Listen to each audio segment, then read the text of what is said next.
घराणेशाहीचा आरोप करणाऱ्या मुख्यमंत्र्यांना विखे आणि मोहितेंचं घराणं कसं काय चाललं, रोहित पवार यांनी हा सवाल केलेला आहे।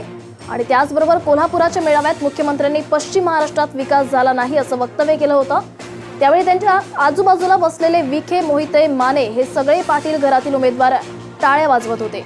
टाळ्या वाजवताना त्यांचे वडील आणि आजोबांनी केलेलं काम ते विसरले होते हे त्यांना समजलं नाही का, असा सवाल करत रोहित पवारांनी विरोधकांवर जोरदार टीका केली आहे। आता सीएम साहेब जर घराणेशाहीवर बोलत असतील, मग तुम्हाला सुजय विखे कशाला पाहिजे, मग तुम्हाला रणजित मोहिते कशाला पाहिजे, मग तुम्हाला अजून काय काय बरेच लोक घेतले, त्याची नावं पण आता आठवणे इतकी लोक घेतले।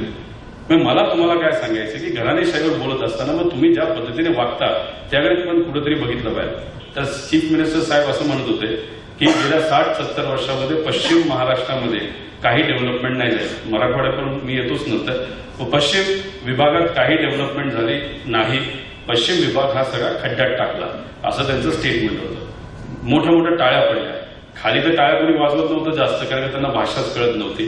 कारण पुढे बसलेली सर्व लोक तुम्हाला माहिती कुठं बसमध्ये भरून पार कर्नाटकामधून आणलेली सोडून द्या, पण त्यांच्या आसपास बसलेले जे सर्व लोक होते ना, ते फार मनापासून टाळ्या वाजवत होते। ते कोण होतं की मोहिते कुटुंबातलं एक जण होतं, कदाचित विखे कुटुंबातलं एक जण होतं, एक पाटील कुटुंबातलं एक जण होतं, आणि अजून एक आपले शिवसेनेचे काय त्यांचं नाव माने एक होते, माने एक धैर्यशील माने होते, असे सगळे बसलेले ते टाळ्या वाजवत होते।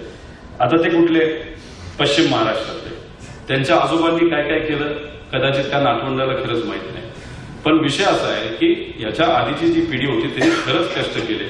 आताचे राजकीय जे लोक आहेत त्यांच्याकडनं पण कामं होत राहिली, पण पूर्वी समजा मोहिते साहेबांचं घेतलं तर त्यांना कॉपरेटिव्ह सेक्टरमध्ये फार मोठं काम त्यांचं।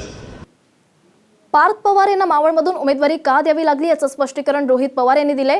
मावळला ताकदीचा उमेदवार नव्हता आणि कार्यकर्त्यांनी केलेल्या मागणीमुळे पार्थला उमेदवारी द्यावी लागली असं अजब स्पष्टीकरण रोहित पवार यांनी दिले। मावळमधील उमेदवार पार्थ पवार यांना घराणेशाहीच्या आरोपाला तोंड द्यावं लागतंय, मात्र तो चांगला कार्यकर्ता आहे, लोकांमुळे त्याला उमेदवारी दिली आहे असं रोहितनं म्हटलंय।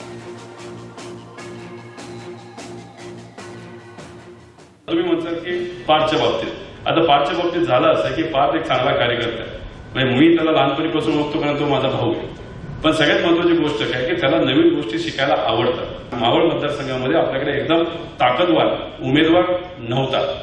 आता तो उमेदवार नसताना मग पार्थ जेव्हा फिरत होता तसं लोकांकडनं आणि कर्जतमध्ये मित्रपक्ष आणि पनवेलमधले मित्रपक्ष, कोकणातले काय असतील त्या सर्वांनी पार्थचं नाव पुढे आणलं।